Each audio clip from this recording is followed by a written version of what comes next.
No Brasil, que era colônia até 1822 e depois o Império, os escravos eram considerados propriedade dos senhores, como bens móveis. Isso quer dizer que o senhor tinha direito de comprar, vender, alugar e punir e até herdar escravos. Mas nem tudo era permitido pela lei. E eu queria falar sobre a história desse cara aqui, ó. Pet Chicoteado. É a fotografia de um homem escravizado que sobreviveu a uma surra e deixou seu corpo mutilado e com cicatrizes que ficou marcado na história. Enfim, a escravidão americana. Apesar de sua pele esfolada, dizendo de vezes pelas agressões e todas as cicatrizes, Gordon, um escravo fugitivo, posou de forma desafiadora com um retrato em 1863. No auge da Guerra Civil dos Estados Unidos, quando os fatos sobre os horrores da escravidão eram muito denunciados como propaganda falsa, sim, naquela época era assim. A horrível fotografia revelou a verdade inegável daquela situação. Os abolicionistas apelidaram o Homem da Ford de Peter Chicoteado. Os historiadores é, têm debatido o seu verdadeiro nome. Há poucas dúvidas sobre o impacto que essa imagem teve na psique americana. Enfim, você reparou no que eu falei? Os horrores da escravidão eram denunciados com propaganda falsa. Sim, eu falei de forma bem sutil para ver se você estava prestando atenção. Enfim, Gordon conseguiu escapar da escravidão em março de 1863 e se alistou no exército da União em Baton Rouge. Durante o exame médico, as suas cicatrizes foram fotografadas. Através disso, você dá pra ver que lá nos Estados Unidos, né? Porque essa foto, cara, com as costas abertas, não é no Brasil, é lá nos Estados Unidos. Mas dá pra ver que, tipo, tanto aqui no Brasil quanto nos Estados Unidos, não tinham direitos humanos. Enfim. O Código Criminal de 1830 no Brasil, não nos Estados Unidos, porque esse cara com as costas abertas era lá nos Estados Unidos, tá? Mas falando daqui, em 1830, eu falei 900 ou 1800? 1800, perdão. Em 1830, o Código Criminal proibia o assassinato de escravos e o senhor podia ser processado, mas isso quase nunca acontecia. Também havia leis sobre contra castigos excessivos, mas eram muito vagos e raramente eram realmente aplicados, velho. Enfim, no século XVIII, a justiça quase não protegia os escravos. Os senhores podiam castigar os escravos com chicote, com tronco, corrente e até muitas vezes matar. Enfim, escravos não tinham direito a testemunhar contra brancos, então era quase impossível provar maus tratos. Autoridades locais, polícia, juiz, padres, muitas vezes eram proprietários de escravos e não iriam prejudicar o próprio sistema. Enfim. Apesar disso, né, os escravos resistiam de várias formas. Fugas formação de quilombos, envenenamento, sabotagem, suicídios, aborto voluntário, até rebeliões, né, como o dos Males em 1835. Essas formas de resistência mostram que o domínio dos senhores nunca foi absoluto, tá? Enfim. Houve casos de mulheres escravizadas que preferiam morrer ou abortar a continuar na escravidão, inclusive se jogando de precipício, rios se enforcando. Elas preferiam a morte, elas preferiam ser mortas do que continuar sendo escravas. Enfim, pesquisadores encontraram registros de mulheres africanas e crioulas nascidas no Brasil que se lançaram de barrancos ou posse, ou ponte, ao serem perseguidos depois de fugir. Esse registro, né, aparece no livro de batismo, de necrológicos e relatórios de polícia do século XVIII. Enfim, os motivos eram comuns, como já falei: medo de castigo após fugir, separação forçada dos filhos, abusos sexuais por senhores ou feitores, desespero por ver a liberdade impossível. Então não se assuste ao ver que muito, tipo, dessas mulheres preferiam perder suas vidas mesmo. É melhor morrer aqui do que viver nessas circunstâncias. É um pensamento até que bem lúcido até. Porque, tipo, a pessoa tá sofrendo o inferno.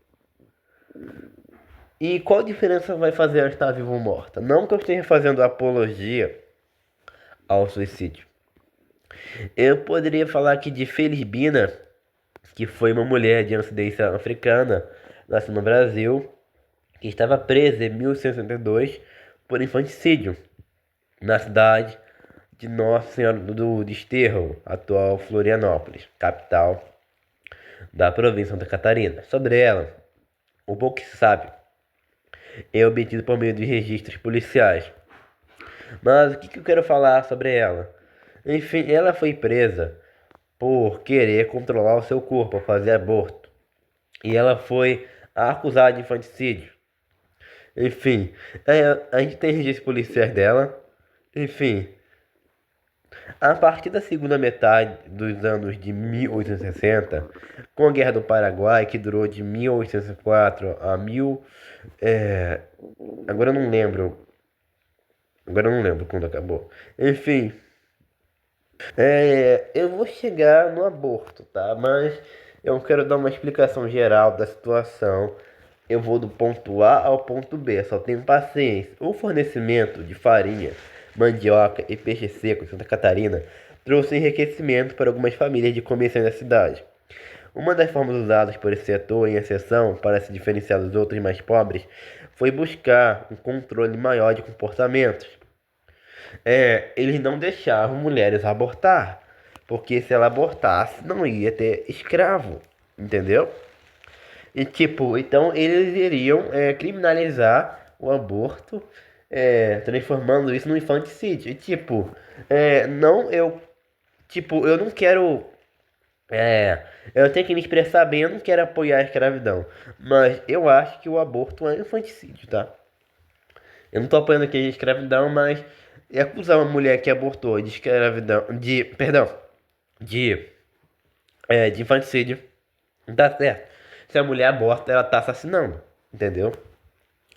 Enfim, é, então, para você controlar a demanda de escravos, né, para você continuar produzindo suas coisas, era não deixar as mulheres abortarem. E tipo, não só o aborto, várias criminalização de várias coisas, né, foram feitas, de vários hábitos populares. Enfim, dessa forma, vários homens e mulheres pobres tiveram seu nome registrado no livro de polícia e passaram uma noite na cadeia. Enfim, além de Felibina, havia outras mulheres na cadeia pública da cidade. Um edifício cujas celas estavam na parte de baixo, na parte de cima ficava a casa da Câmara, onde hoje é o museu. Mulheres eram presas por embriaguez, por briga ou por fazer gestos obscenos. Muitas eram lavadeiras, cozinheiras ou comerciantes ou prostitutas. Ou também homens que eram presos por qualquer motivo banal. Enfim, não temos o processo de condenação de Felibina por infanticídio, mas podemos aqui conjecturar. Escravos, não queriam ter filhos para não gerar novos escravos para o proprietário. Enfim, elas eram estrupadas, abusadas, enfim, ou ainda pelo peso que está grávida, e tipo, trabalhar como escrava traria. Enfim. É importante lembrar que práticas de aborto com chás, agulha e medicamentos eram comuns entre mulheres das mais diferentes culturas, inclusive das escravizadas. Gravidez indesejadas eram interrompidas. Apesar disso, o aborto de feto um pouco maiores eram considerados pela justiça como infanticídio, e eu concordo. Em meados do século XIX, tipo, eles não faziam diferença de um aborto e infanticídio. Pra mim é a mesma coisa, desculpa. Enfim, desculpa nada. Enfim, a identificação mais precisa só se tornou mais possível no fim do século XIX. Enfim, até lá muitas mulheres acabavam presas. Enfim, eu não concordo em ela ser presa por ser escrava, tá? Mas eu concordo em ela ser presa por tentar abortar. Enfim, o aborto, o infanticídio, é, chame como quiser, mas para mim é assassinato.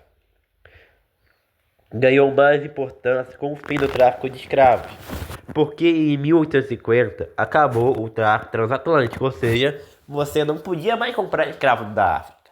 Você não podia mais trazer escravo da África, ou seja, o mercado ia acabar morrendo. Então o que, que os senhores faziam? Não, bora engravidar as escravas para manter uma geração de escravos, já que eu não posso mais exportar escravo. É importar ou exportar? Agora eu não lembro. Eu não posso mais trazer escravo lá da África, então eu vou engravidar os escravos daqui. Mas muitos abortavam, e foi daí que eles começaram a criminalizar o aborto, e eu concordo com isso. Tipo, não da escravidão em si, sobre o fato dela querer abortar. O fato dela abortar é um infanticídio, ao meu ver. Porque aquilo ali é uma criança, velho.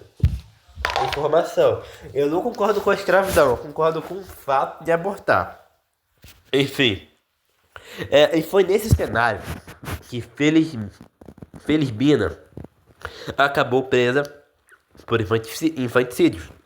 Enfim. Ficamos sabendo da existência dela quando o chefe da polícia precisou chamar um médico porque ela passou mal na cadeia.